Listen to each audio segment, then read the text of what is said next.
অবৈধভাবে বালি পাচারের পথে 60টি ডাম্পার আটক করে রাজগঞ্জ থানার পুলিশ।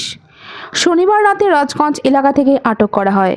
সেই সঙ্গে গ্রেপ্তার করা হয়েছে ডাম্পারের চালকদের। জানা গিয়েছে, রাতের অন্ধকারে উদলাবাড়ি থেকে বেআইনিভাবে নদী থেকে বালি তুলে পাচারের ঘটনা নতুন কিছু নয়। রবিবার ভোরে একইভাবে উদলাবাড়ি থেকে রাজগঞ্জ সীমান্ত সংলগ্ন এলাকায় নিয়ে যাওয়া হচ্ছিল। গোপন সূত্রে খবর পেয়ে অভিযানে নামে রাজগঞ্জ থানার পুলিশ। সেই অভিযানে বেডমিশালি বোঝায় 60টি ডাম্পার আটক করা হয়। ওই বালি বহনের প্রয়োজনীয় নথি না দেখাতে পারায় চালকদের গ্রেপ্তার করা হয়। আজ ধৃতদের জলপাইগুড়ি আদালতে পাঠানো হয়েছে।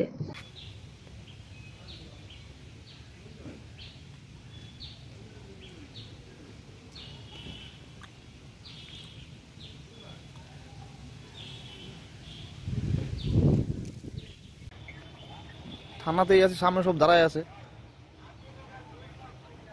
হ্যাঁ,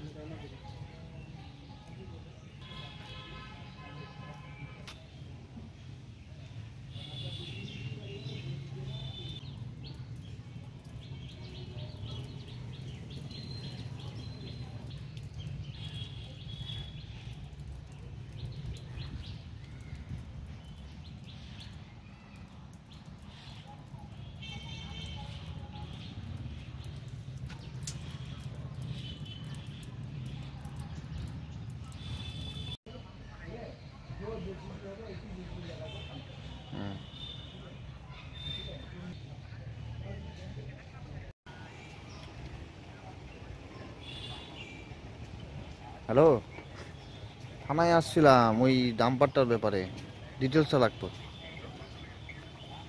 থানাতেই আছে, সামনে সব দাঁড়ায় আছে।